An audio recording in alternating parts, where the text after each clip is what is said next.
Hey guys, so as you all know, the Infinity War trailer came out November 29th, I believe, of last year. So that was a while ago, so I'm a little late to the party, but like everyone else, I have ideas of what this trailer could mean, but I'm not going to just do a trailer breakdown like full of Easter eggs and whatnot. I want to give my predictions for what's going to happen in the actual movie, what my ideas for the premise of the story could be. So, between the trailer and using the other movies and the source materials, the comics, I've come up with some ideas that I think are going to come into play in this movie. So I just wanted to talk about some of them. I need to mention that there are spoilers ahead for Ragnarok, if you haven't seen that, third Thor movie. So, that's your loss if you haven't seen it. I'm sorry. That's just how it is. Okay, so this clip at the end of the movie, or end of the trailer, my bad. This clip at the end of the trailer with Thor and the Guardians, that is obviously the first time they've met. And then the clip, I'm about to play it, this one right here, where he's looking out these windows, it's from the Guardian ship. And what he's looking at is the wreckage of the ship that the remnants of Asgard boarded at the end of Ragnarok. And if you watch the clip after the credits, as I'm hoping you did, it ends with Thor and Loki looking out the window as Thanos' flagship appears out of basically nowhere, and then the movie ends. So it's a reasonable assumption that this movie will start with, well, some kind of prelude scene, but then it'll start with Thanos boarding the Asgard ship. I don't know what its name is or if it even has a name. We also know from Ragnarok that Loki had an opportunity to take the Tesseract, and then they show that in this trailer that he did in fact steal the Tesseract. None of us are surprised at all by that. So that's why Thanos is there. I don't think Thanos is there because Thor is a threat or whatever. He's purely there because of the Tesseract. And it shows Loki holding up the Tesseract to someone. And so this could be taken one of two ways. It could either be Loki is throwing in with Thanos by offering him the Tesseract in exchange for his life, or in a last ditch attempt to fight Thanos, Loki is trying to use the Tesseract and Thanos will ultimately kill him and take the Tesseract for himself. And I think this is the more likely option here, because over the past 3 Thor movies and the first Avengers movie, Loki's story arc has been very jumbled, going back and forth between good guy and villain, every movie. And I don't think they'll want to end his story arc as a villain when they spend so much time playing off him as being, there's good in there somewhere, They're not going to want his story to end with him being a villain. And let's all face it, his story arc has to end. He's been in 4 or 5 movies now. And I think this will be 5 movies for Tom Hiddleston. And I'm sure his contract is about to expire, and he's probably wanting to move on for something else. But you also you don't want to exhaust a character by having him in too many films. So Loki will probably try to fight Thanos with the Tesseract, and Thanos will kill him and take it from him. So after Loki is struck down by Thanos, Thanos is going to hop back on his ship, and we don't know who he has with him at this point. He could have even the Black Hand, his team of supervillains. Black Hand, Black Order. You know what? I'm forgetting at the moment. I'll put a picture in there so you can see what I'm talking about. So he's going to go back onto his ship and take off and blow it up as he's leaving with his new power from the space gem. How that works, don't ask me, but Thor is going to survive. He's going to get flung off, float in space, and the Guardians are going to pick him up.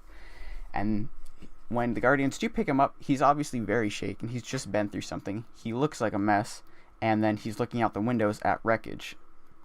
And I was wondering for a couple minutes if it was a planet he was looking at, but no, it's definitely ship wreckage. So I don't know how the Guardians finds him. We'll have to wait for the movie to find out. But that is what's going to happen towards the beginning of the movie. We're forgetting who was also on the ship with him. The Incredible Hulk, because of Ragnarok, is still with Thor in space. But the next time we see Thor in the trailer, next time we see Hulk in the trailer, is in Doctor Strange's sanctum in New York.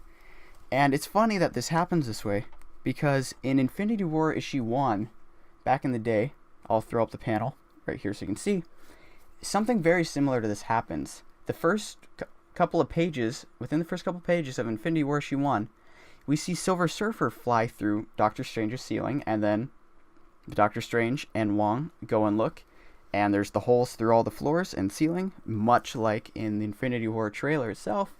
And then Silver Surfer is there to warn them about Thanos. And this seems like how they're going to do it, since they do have the rights to Silver Surfer now, but at the time of this trailer and the movie's creation, they didn't.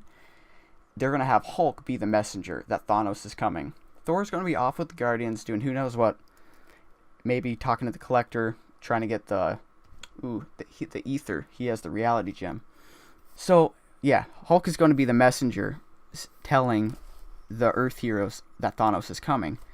And this would all make a lot of sense with the comics and the movies, the rights different companies have. And this seems like a fairly accurate way to display that. And then that will have Hulk in New York City at first, but then we see him in Wakanda later on in the trailer. And that brings me to something else I want to point out, that in the Infinity War trailer, it looks like the war is taking place on two fronts, New York City and Wakanda. We see Iron Man and Doctor Strange and Spider-Man, and at the beginning Hulk, all in New York City, and that looks like where Thanos is like emerging through this portal that it looks like he made with the space gem. So that could happen at any time after he has the gem. And so they're all in New York, and so is Hulk. But then everyone else is in Wakanda, and so is Hulk. So it doesn't look like they're going to cross over a whole lot, especially at the beginning of the movie. And if they're not going to cross over till the end, then this scene right here, where they're all running into battle, well, why aren't Iron Man and Doctor Strange there? Well, so this could either not actually be the end of the movie, and they haven't met up yet, or they're just going to be separate the whole movie and they won't join until Infinity War Part 2, Untitled Avengers 4. So either one of those could happen. We don't know which yet. We're going to have to just wait for the movie for that. But Hulk is going to have to go to Wakanda to tell the rest of Captain America's currently secret Avengers, because he's still on the run since Civil War. He's going to have to warn them of Thanos, also probably sent by Iron Man. And there's still conflict between Tony and Steve, I'm sure. And they're going to have to play on that in this in order to wrap up Civil War's loose ends. Because I haven't touched on that in what has it been, 2-3 years since that film came out.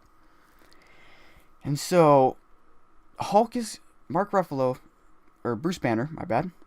He's going to not want to become the Hulk, because they played off that in Ragnarok. If he becomes the Hulk again, he might not be able to turn back.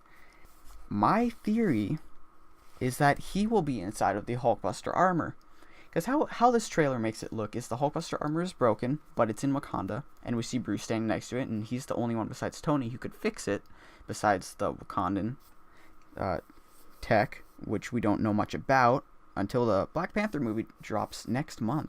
So that's going to be pretty fun.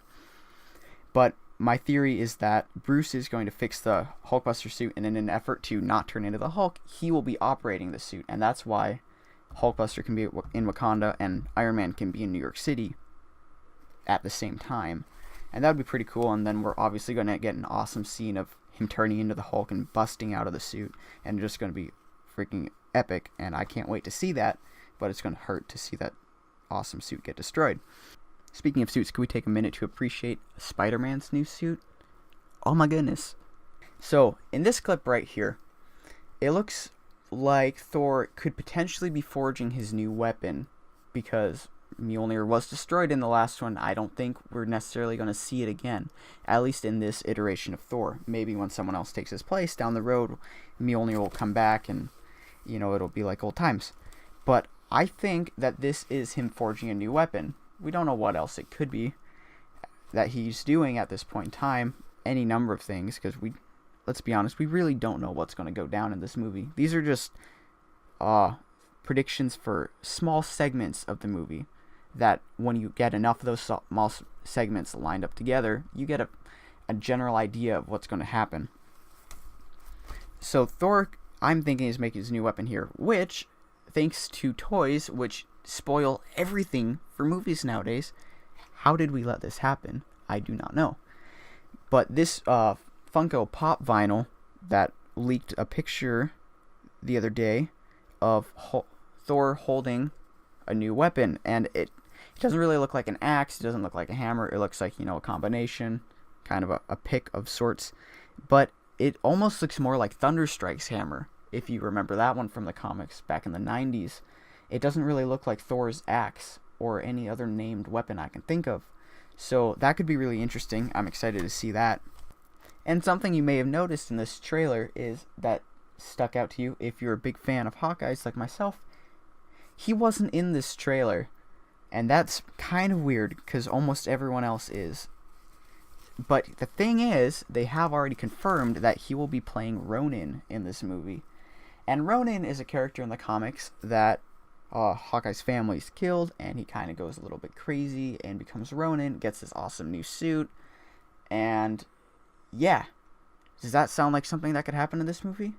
Yeah, I think so, considering his family was like half of Age of Ultron, which people were upset about at the time, but I've been saying all along that they are going to play a big part in the future, and now it looks like that big part is just to get killed off probably by Thanos in this movie to spur Clint Barton into becoming Ronin. And they just didn't want to reveal that quite yet. And for them to not want to reveal his new costume when they have revealed other people's makes me think that he's going to have a larger part in the story than we're all thinking, which we know could be the case considering what they did with him in Age of Ultron, which was really cool. Having his character have a new importance to the team. So I really hope they expand on Hawkeye character, and yes, please give him a movie or a TV show. I'm begging you. And there's only a couple more things I want to point to in this trailer. It looks like right here, this one's kind of a stretch, but it looks like it could be Hela. And my first thought was, well, yeah, obviously it's Hela. Even though she supposedly died in Ragnarok, she's the goddess of death. She can't really die, can she? But when you pause on this screen right here, the face is really weird. It almost looks like it could be like a male alien face, and so we don't know if it's Hela or not, but I really want to assume it is, and in which case I have been thinking for years that where they're going to go with this is have her double as Lady Death or Mistress Death. And Mistress Death in the comics, if you don't know, is the one who put Thanos up to the Infinity Gauntlet in the Infinity Gauntlet challenge in the first place. She had convinced Thanos that he could never be with her unless he balanced the universe by destroying half of existence.